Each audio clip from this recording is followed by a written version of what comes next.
السلام علیکم۔ اخبار اردو کے یوٹیوب چینل میں آپ سب کو خوش آمدید۔ امید ہے آپ خیریت سے ہوں گے۔ آج ہم بات کریں گے ابراہم لنکن کے بارے میں۔ ابراہم لنکن جو 12 فروری 1809 کو پیدا ہوئے، ان کی پیدائش تھامسن لنکن اور نینسی ہاک لنکن کے گھر ایک لکڑی کی کوٹھی میں اوجنویلا کینٹکی میں ہوئی۔ لنکن ایک سمجھدار اور سچے انسان تھے جو انسانیت دوست اور غریبوں کے لیے گہرا احساس رکھتے تھے۔ ان کا قوم سیمیول لنکن تھا جو 1638 میں ہنگم نارفولک سے امریکہ ہجرت کر کے آئے تھے۔ لنکن نے زیادہ تر اپنی تعلیم خود ہی حاصل کی۔ وہ زیادہ تر تعلیم سفر کرنے والے استادوں سے ہی حاصل کرتے رہے۔ اس میں 2 چھوٹی چھوٹی مدتیں کینٹکی میں شامل تھی جہاں انہوں نے پڑھنا سیکھا لیکن شاید لکھنا نہیں۔ 7 سال کی عمر میں اور انڈیانا میں رہتے ہوئے کھیتی باڑی کی کاموں کی وجہ سے انہیں کبھی کبھی اسکول جانے کا موقع ملتا،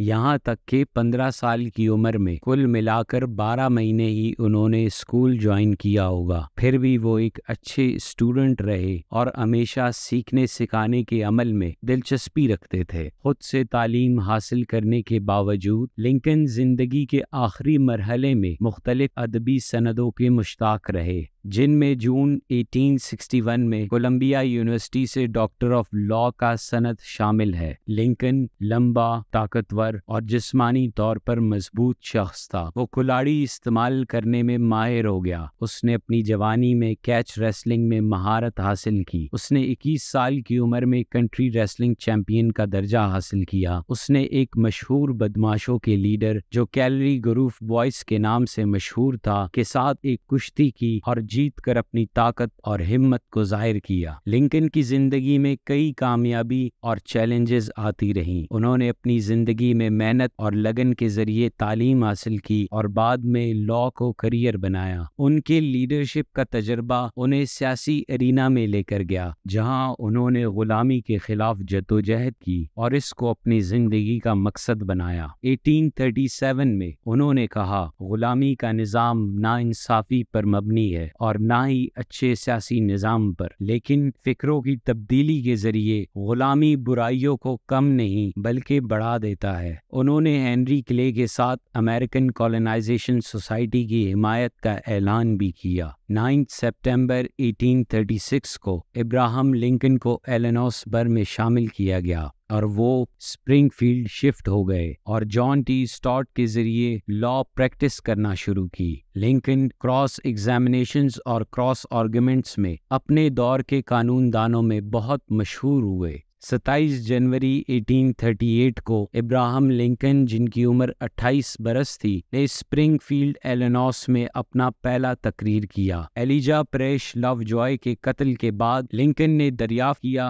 کہ کوئی بھی ٹرانس اٹلانٹک ملٹری جائنٹ امریکہ کو ایز اے نیشن دبا نہیں سکتا۔ یہ خطرہ باہر سے نہیں آ سکتا۔ اگر تباہی ہمارے نصیب میں ہے تو ہم خود اس کے محرک اور انجام دار ہیں۔ اس سے پہلے 28 اپریل 1836 کو سینٹ لوئس مسوری میں ایک معصوم سیاہ شخص فرانسس میکنٹوش زندہ جلا دیا گیا تھا۔ زین گل بتاتے ہیں کہ یہ 2 قتل ایک سلسلے کو شروع کرتے ہیں جو آخر میں ابراہم لنکن کو پریزیڈنٹ کے دوڑ پر لے کر گئے۔ لنکن کا سیاسی دور ان کی لیڈرشپ اور قومیت کی مثال ہے۔ انہیں 1860 میں ریپبلکن پارٹی کے لیے ٹکٹ پر پریزیڈنٹ کے لیے چنا گیا اور 1861 میں وہ ملک کے 16th پریزیڈنٹ بن گئے۔ ان کے دور میں ملک کو اہم ترقیاں دی گئیں، لیکن ان کا سب سے بڑا کام امریکن سول وار کے دور میں ملک کو ایک رکھنا اور غلامی کو ختم کرنا تھا۔ ان کی پریزیڈنسی کے دوران امریکن سول وار ہوئی جس میں انہوں نے ملک کو ایک ساتھ رکھنے کے لیے انتہائی محنت کی۔ لنکن نے ایمنسپیشن پروکلیمیشن جاری کیا جس میں انہوں نے غلام کو آزاد کرنے کا حکم دیا۔ ان کی لیڈرشپ کے دوران ملک کو ایک کیا گیا اور غلامی